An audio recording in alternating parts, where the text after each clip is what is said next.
The ultimate showdown between Vegeta and Rigor continues as Rigor reveals the truth as to why he had come to Earth and his motivation behind why he specifically chose to target Vegeta, as on the previous videos we learned of Rigor's incredible power that perhaps far even exceeds Super Saiyan 4, and with his sights set on getting revenge on Vegeta, we finally learn of why he's here and what he plans to do against Vegeta in battle. As once more before we begin, if you are new to this channel and have a love and passion for all things Dragon Ball and anime related, then be sure to go on ahead and smash that subscribe button and turn on all notifications by clicking on the bell icon to never miss a single upload. And if you guys love and enjoy Dragon Ball and cannot wait to see more, then be sure to go on ahead and slap a big fat like down below by giving this video a big thumbs up, along with checking out the official Dragon Ball fan mangas playlist located down in the description box below, to where there you will be able to find all the latest and best Dragon Ball fan mangas created by the community for the community. So be sure to take a minute to go on ahead and check that playlist out located down below as we kick off the remastered Dragon Ball New Age manga chapter number 4 special, with Vegeta having to stare down at Rigor and asking him, "A life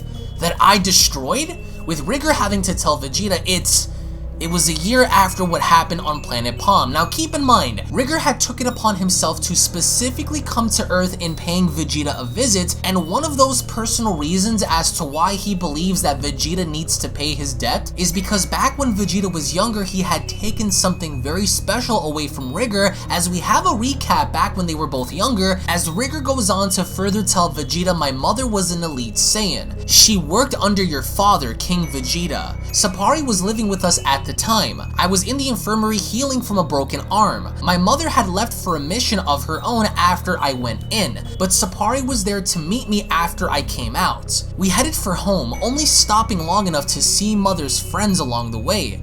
But when we got home, I knew something was wrong, basically letting us know that the one person that he had truly cherished when he was a child was in fact his mother." As Rigor then continues, "And I was right. A Saiyan warrior was there waiting for us. He was so strong. I tried to fight back, but I couldn't defend myself against him. But then he hit Sapari, and I saw red." Which, for the record, I really appreciate how we get to see these Saiyan kids actually stand up for each other like Rigor is to Sapari after getting smacked by this Saiyan warrior. Even though Rigor knows that he does not have the power to stop this individual, he still tries anyway, and I really appreciate also the level of detail that Malik put into creating this specific Saiyan, because I love the attention to detail that he added for the scars on his face, because we don't normally get to see Saiyans with those kind of scars on their faces. Normally it's just one on the cheek, but this one's quite different. So Rigor then goes on ahead to continue, "I don't know how, but Sapari told me I killed him in a single blow. I was hurt, but we were alive. That's when my mother stumbled in, beaten, bloodied. Her whole squad turned on her. They said she was a traitor, but I know my mother. She never would have betrayed the king." As Vegeta overhears this, he's subtly surprised, but at the same time remains eerily quiet. And as Vegeta stands there quietly, Rigor continues, "She said more were coming, and we had to escape. She kept 2 emergency pods at the back of our home. She hurried us into them and set the coordinates, but before we knew it, more soldiers came and there was no time left. She must have known she wouldn't make it, and neither would we if she didn't stay to hold him off." So Rigor went along to basically confirm that his mother had given up her own life just to save him, and he knew at that moment that although the soldiers were there to hunt her down, she went along to hold him off while Rigor and Sapari made their escape. As Rigor then went along to continue, "I tried to get out. I couldn't just watch her die, but she clicked on the pod remote to launch as soon as the engines were ready. But as she did," and I really love how Sapari's overhearing this story and crying in real life as Rigor's basically recapping this to Vegeta, we observe one of my personal favorite shots of Rigor having to mount himself on the window watching his mother fight for her life as she went along ahead to make the ultimate sacrifice in allowing Rigor and Sapari to escape after realizing that supposedly his mother was a traitor, until out of nowhere a singular energy beam goes right through her chest. As Rigor goes on to state, "Shot in the back, murdered in cold blood, and the bastard who did it was you. Yes, little Vegeta. So Vegeta now is being accused of murdering Rigor's mother and having to date back all the way to the beginning. I love how the minute Vegeta hears this, he's shocked. As Rigor continues, so much has occurred since then, but I could never forget what happened that night.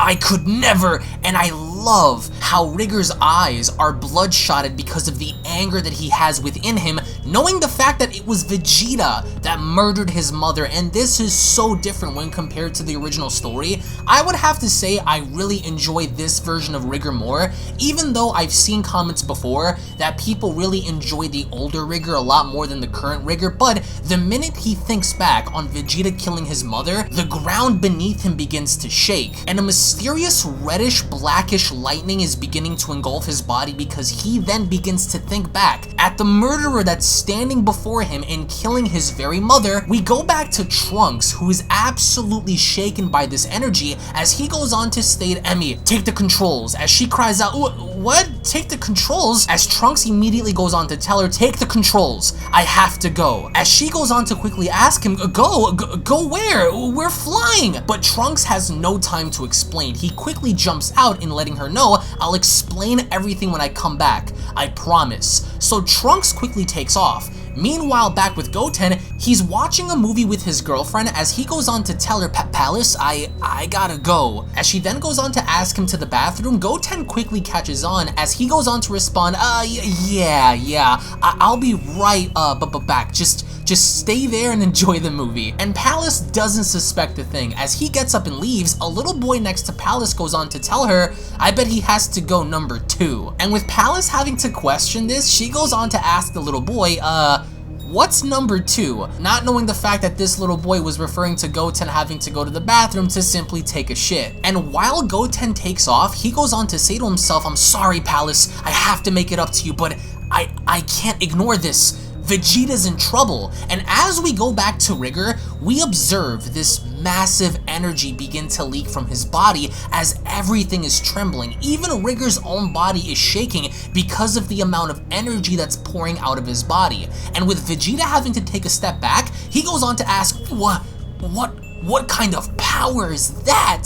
As Sapari goes on to cry out, "Oh no, not again!" and quickly rushes towards Rigor's aid, as Vegeta then goes on to ask, What is she doing?" As Sapari goes on to tell Rigor, "Beloved, please, you need to calm down, calm down.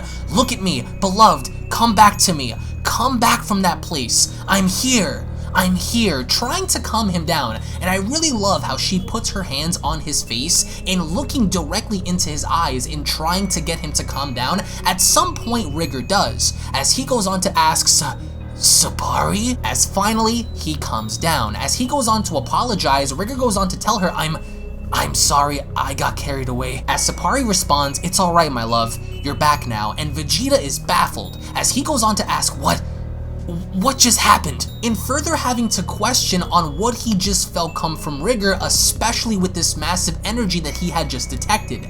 As Sapari goes on to tell Rigor, "You're getting too worked up. You shouldn't drag this on for too long." As Rigor agrees, he goes on to tell her, "You're right.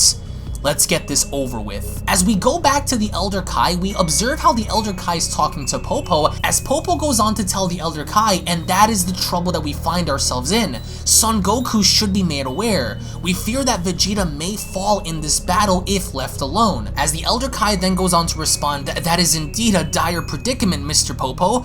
I will inform Son Goku." As out of nowhere, a massive crash happens behind the Elder Kai. As he quickly turns around, he goes on to shout out, "Just as soon as he stops wrecking our planet!" Basically reminding everyone that Goku is indeed on the planet, but given his training status, he's wrecking the entire planet. As Popo goes on to state, "Oh dear, that's Son Goku. Piccolo.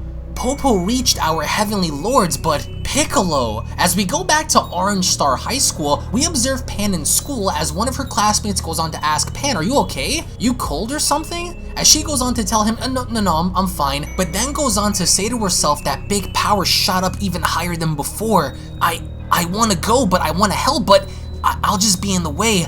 just like last time. As we go back onto the battlefield, Super Saiyan 4 Vegeta is getting wrecked. As we observe him down on the ground with Rigor having to step forward, Rigor then goes on to tell Vegeta, you know, it's hard to imagine as I stand here now that at one time you seemed like darkness incarnate to me.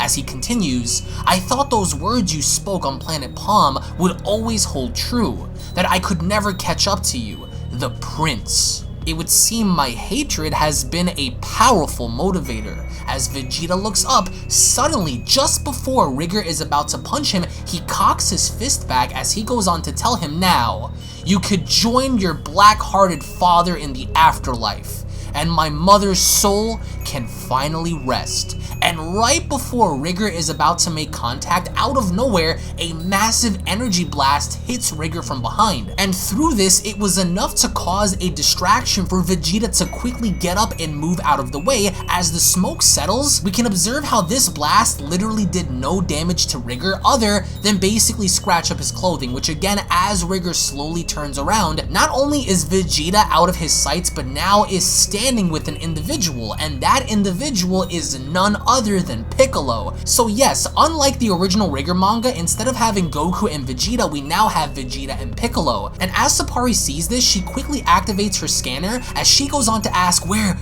did he come from? There was no reading on the scope. As Rigor then goes on to ask, what is this? Do you fight for Vegeta? As Piccolo then goes on to respond, for him, no.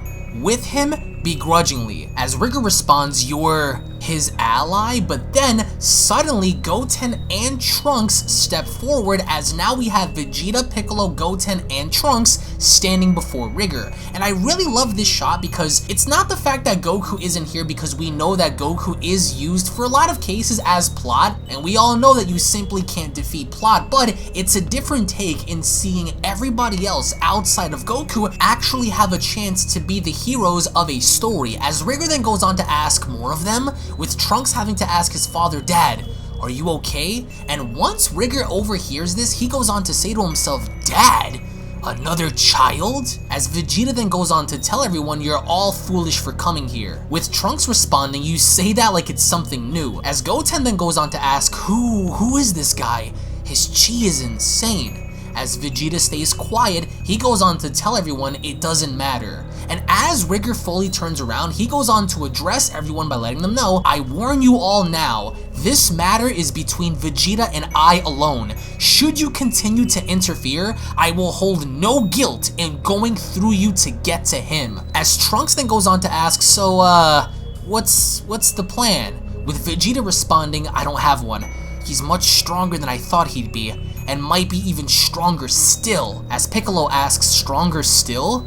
Are you for certain? With Vegeta looking over, he goes on to acknowledge Piccolo by letting him know in his rage, his power began to climb at an almost exponential rate. I believe that what we feel from him now is only marginally what he is fully capable of, basically letting everyone know that yes, this dude is strong and he's hiding a lot of power. And with Rigor having to remain calm, Goten then goes on to state, well, that's just spectacular. So what then? As Vegeta gets angry, he goes on to tell everyone, without that clown Kakarot. Piccolo, can you three gain his attention for at least a full minute? As Piccolo hears this, he goes on to tell Vegeta, pawns, are we? I don't think making him angrier is a good idea, but with the three of us, a full minute might be doable. As Vegeta then goes on to tell Piccolo, then I may have a way. As the manga chapter comes to a close, with Malik Studios having to post a small message at the bottom of the last page, he went along to tell everyone the story will continue next month. What does Vegeta have up his sleeve? Stay tuned to find out. And if you want to know the details of Rigor's past, be sure to check out the History of Rigor companion manga coming out soon, with the story by yours truly. So, I really did enjoy this manga chapter, surprisingly a lot more than I thought I would, because I love the backstory of how Rigor had reminded Vegeta that he killed his mother in cold blood, but also the message behind the story is about redemption and change, because Vegeta is no longer longer the same kid that he once was when he took Rigor's mother's life. So, having to fast forward now, we get to see the guilt on Vegeta's face, especially when everyone is asking Vegeta as to why this person is here. His immediate response is, it doesn't matter. So the fact that Vegeta is keeping this from everybody really goes as far as to show you that he is guilty, and I can't wait to see what Vegeta has up his sleeve, because whether that be fusion with Goku or an alternative method to get Rigor's attention is quite up in the air, because we don't know Malik Studios' direction, but I simply can't wait. And again, I do prefer the new Rigor. I prefer the new remastered manga because it's a tad bit different in comparison to what we've seen with Rigor before, and having to have this murderous, bloodlustful hatred towards Vegeta. It's quite different now because you can feel his pain, but in a very different way. So again, I do encourage you guys to support Malik Studios. I will leave his links located down in the description box below. Thank you all so much for watching, guys. Once more, if you guys are new to this channel, don't forget to go ahead and smash that subscribe button and turn on all notifications to never miss a single upload. Give this video a big fat like by slapping that thumbs up button, guys. Tune back in for the next video. Join my Discord. My new Discord link will be located down below, and I'll be seeing you all down in the comments, guys. Take it easy. Peace. This is the Galactic Emperor of the Universe, and of course I'm here to tell you to subscribe to UnrealEntGaming. Also follow UnrealEntGaming on these social media platforms to stay connected at all times. And if you don't, then very soon you will all be dead. Oh, did someone say UnrealEntGaming? Oh my god. The fuck's up, on? Put on some clothes! Well, why don't you put on any clothes? What? I don't need clothes. Jesus Christ, that's huge! What, Broly? Frieza. Uh-oh. Prepare to die!